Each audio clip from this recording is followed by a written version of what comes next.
അങ്ങനെ എനിക്കും കിട്ടി കേട്ടോ. മീഷോയുടെ പ്രൈസ് മണി 9.5 ലക്ഷം രൂപ. മീഷോയുടെ സൈഡിൽ നിന്ന് ഇത്ര വലിയ എമൗണ്ടൊക്കെ പ്രൈസ് മണി ആയിട്ട് കിട്ടുമോ? അപ്പോൾ എന്താ സംഭവം എന്ന് നോക്കാം കേട്ടോ. അപ്പോൾ ഇന്ന് നമ്മൾ കേക്ക് വീഡിയോ ആയിട്ടൊന്നല്ല വന്നിരിക്കും, ചെറിയൊരു ഇൻഫർമേഷൻ നിങ്ങളുമായിട്ട് ഷെയർ ചെയ്യാമെന്ന് വിചാരിച്ചു കേട്ടോ.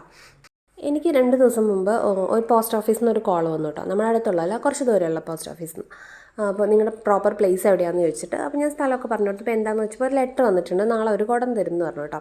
അങ്ങനെ നെക്സ്റ്റ് ഡേ അവർ ലെറ്റർ കുടം തന്നു.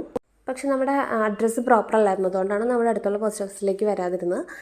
ഇനീഷ്യൽ തെറ്റായിരുന്നു, അതുപോലെ ഏതോ ഒരു ഹൗസ് നമ്പറൊക്കെ ആയിരുന്നു എഴുതിയിട്ടുണ്ടായിരുന്നു. പക്ഷെ നമ്മുടെ ഫോൺ നമ്പർ മാത്രം അതിനകത്ത് ഉണ്ടായിരുന്നു കേട്ടോ. അപ്പോൾ അതിൽ കണക്ട് ചെയ്തിട്ടാണ് വന്നത്. അപ്പോൾ അത് എടുത്ത് ഓപ്പൺ ചെയ്യുമ്പോൾ ഇങ്ങനെ നമ്മുടെ അഡ്രസ്സാണ് അവിടെ ഫ്രണ്ടിൽ എഴുതിയിരിക്കുന്നത്, അഡ്രസ് ഡീറ്റെയിൽസാണ്. അപ്പോൾ അതിങ്ങനെ എടുത്ത് നോക്കുമ്പോൾ ഇതുപോലെ അതിനുള്ളിൽ ഇതേപോലെ ഒരു കാർഡ് ഉണ്ടാവും. അപ്പോൾ അതിൽ സ്ക്രാച്ച് ഹിയർ എന്ന് പറഞ്ഞൊരു ബോക്സ് ഉണ്ടാവും കേട്ടോ. അത് നമ്മൾ സ്ക്രാച്ച് ചെയ്ത് നോക്കിക്കഴിഞ്ഞാൽ അതിനകത്തൊരു എമൗണ്ട് ഉണ്ടാവും. അപ്പോൾ നമ്മുടെ ഈ കാർഡിൽ യു വോണ്ട് റുപ്പീസ് 9,50,000 എന്നാണ് കേട്ടോ. ഒരു പ്രൈസ് കോഡും അതിനകത്ത് എഴുതിയിട്ടുണ്ടാവും. അപ്പോൾ ഈ ഒരു എമൗണ്ടാണ് പ്രൈസ് മണി ആയിട്ട് നമുക്കുള്ളതെന്ന് കേട്ടോ അവർ പറയുന്നത്. അപ്പോൾ നമ്മൾ ഇത്രയും എമൗണ്ട് വിൻ ചെയ്തു. ഇനി നമുക്ക് ഇതിൻ്റെ ഡീറ്റെയിൽസും കാര്യങ്ങളൊക്കെ അവരൊരു നോട്ടീസിൽ അടുത്തൊരു പേപ്പർ ഉണ്ടല്ലോ, ഈ ഒരു പേപ്പറിൽ തന്നിട്ടുണ്ട് കേട്ടോ. കാരണം ആനിവേഴ്സറി ആയിട്ട് അവർ കുറച്ച് കസ്റ്റമേഴ്സിനെ സെലക്ട് ചെയ്തിട്ടുണ്ട്. അതിൽ റാൻഡം ലക്കി ഡ്രോ കോൺടെസ്റ്റിൽ നമ്മളും വിന്നറാണ്. അപ്പോൾ അത് നിങ്ങളെ അറിയിച്ചുകൊണ്ടുള്ള നോട്ടീസാണെന്ന് പറഞ്ഞിട്ട് അവർ കുറച്ച് തന്നിട്ടുണ്ട്. പിന്നെ അവരൊരു ഹെൽപ്പ് ലൈൻ നമ്പറും അവർ തന്നിട്ടുണ്ട്, ഒരു വാട്സപ്പ് നമ്പർ തന്നിട്ടുണ്ട്. 5 to 9 വരെ നമ്മൾ അതിലേക്ക് SMS ചെയ്യുകയൊക്കെ ചെയ്യാം എന്ന് പറഞ്ഞിട്ട് ഒരു നമ്പറും തന്നിട്ടുണ്ട് കേട്ടോ. പിന്നെ കുറേ ടേംസ് ആൻഡ് കണ്ടീഷൻസൊക്കെ കൊടുത്തിട്ടുണ്ട്. അക്കൗണ്ട് വഴിയാണ് അവർ ട്രാൻസ്ഫർ ചെയ്യാമെന്നൊക്കെ. താഴെ ഇതേപോലെ നമ്മുടെ അക്കൗണ്ട് ഡീറ്റെയിൽസിനുള്ള ഒരു കോളം കൊടുത്തിട്ടുണ്ട് കേട്ടോ. അതിൽ നമ്മുടെ അക്കൗണ്ട് നമ്പർ, നമ്മുടെ പേര്, IFSC, mobile number, pan number എല്ലാം കൊടുത്തിട്ട് ഡീറ്റെയിൽ ആയിട്ട് അവർക്ക് അയച്ചു കൊടുക്കണം. അപ്പോൾ അവർ നമ്മുടെ അക്കൗണ്ടിലേക്ക് 15 ദിവസത്തിൻ്റെ ഉള്ളിൽ എങ്ങാണ്ടാണ് നമ്മുടെ അക്കൗണ്ടിലേക്ക് അവർ ട്രാൻസ്ഫർ ചെയ്യുമെന്നാണ് കേട്ടോ പറയുന്നത്.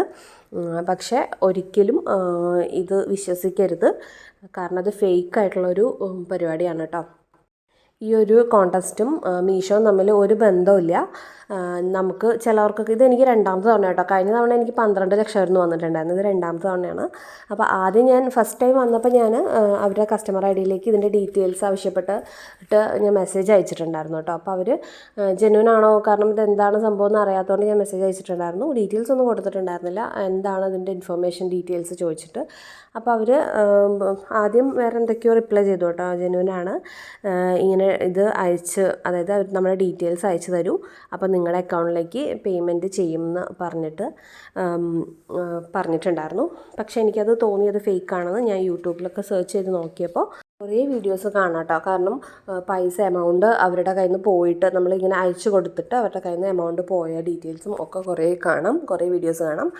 അപ്പോൾ ഞാൻ ഈ വീഡിയോ ചെയ്യുന്നത് എന്താണെന്ന് വെച്ചാൽ, കുറച്ച് പേർക്കെങ്കിലും അറിയാത്തവർക്ക്, ഇതേപോലെ നമ്മുടെ ചുറ്റുമുള്ള ആൾക്കാർക്ക് ഇതേപോലെ എന്തെങ്കിലും അനുഭവങ്ങളുണ്ടെങ്കിൽ ഒരിക്കലും ഈ ട്രാപ്പിൽ പോയി വീഴരുത്. അപ്പോൾ അതിന് വേണ്ടിയിട്ടാണ് കേട്ടോ. 2ാമത്തെ തവണയാണ് എനിക്ക് വരുന്നത്. ഞാൻ ആദ്യത്തെ തവണ വന്നപ്പോൾ ഒന്ന് ഞാൻ ഒഴിവാക്കി. പക്ഷേ 2ാമത് വന്നപ്പോൾ ഒന്ന് വീഡിയോ ആയിട്ട് ചെയ്യാമെന്ന് വിചാരിച്ചു. അപ്പോൾ ഇത്രയേ ഉള്ളൂ.